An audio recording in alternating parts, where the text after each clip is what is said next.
Assalamualaikum warahmatullahi wabarakatuh. Perkenalkan, nama saya Maulana Sibuan dengan NIM 4243210015 dari kelas PSKM 24A. Di sini saya akan menjelaskan tentang keanekaragaman.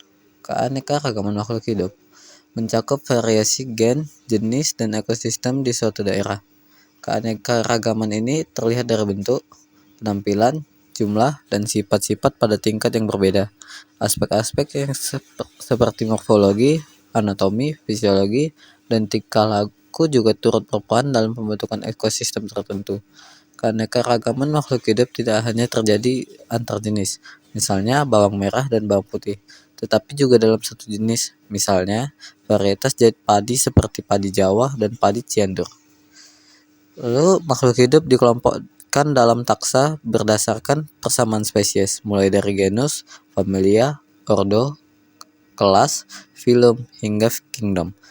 Hingga 1990, kingdom adalah taksa tertinggi dengan 5 kelompok: Monera, Protista, Fungi, Plantae, dan Animalia.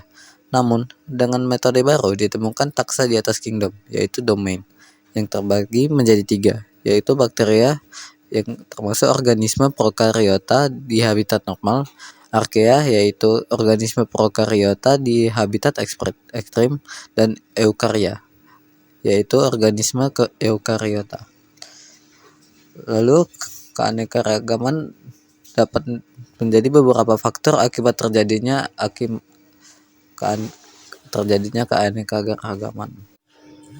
Yang pertama ada mutasi, yaitu perubahan struktur DNA yang terdiri dari mutasi gen, mutasi segmen kromosom, dan mutasi pada jumlah kromosom.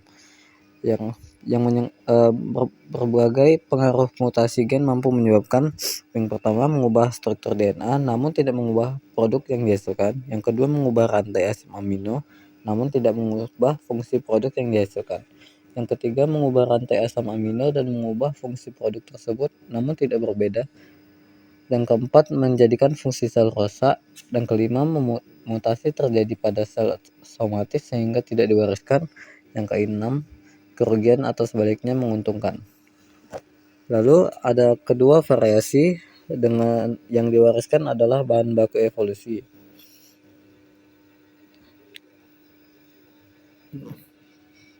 Darwin menemukan bahwa strain baru yang dapat diciptakan dari variasi-variasi yang muncul secara spontan pada ternak yang dipelihara, yang lebih berat, tinggi, warna, dan sebagainya.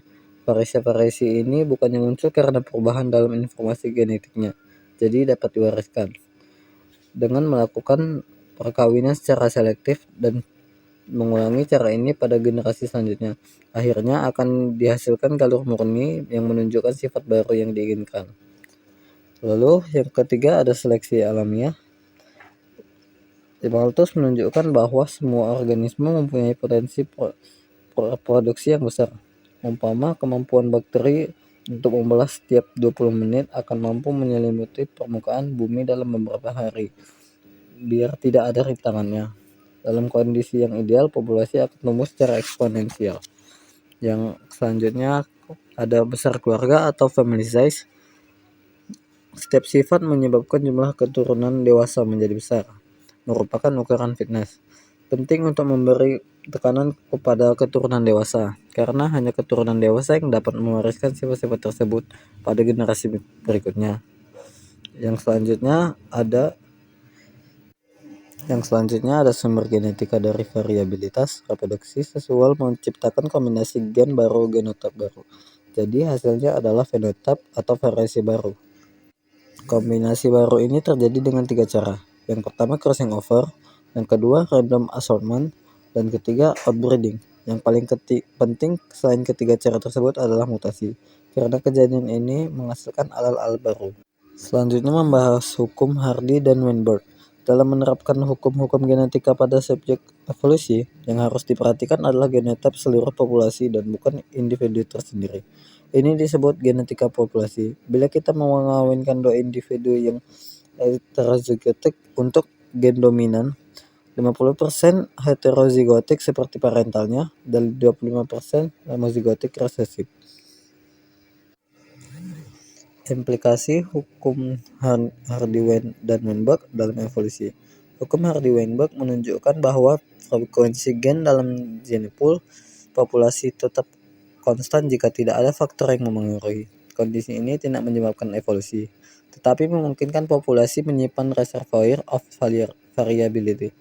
Hal ini penting agar populasi dapat beradaptasi jika kondisi lingkungan berubah. Jika alel resesif terus menghilang, populasi menjadi homogen atau uniform tanpa variasi genetik, sehingga sulit beradaptasi atau berevolusi. Sebaliknya, dalam kondisi Hardy-Weinberg, gen yang saat ini tidak memiliki nilai seleksi tetap ada dan mungkin penting untuk kelangsungan hidup di masa depan. Kondisi ini memungkinkan populasi menghindari kepunahan melalui adaptasi genetik.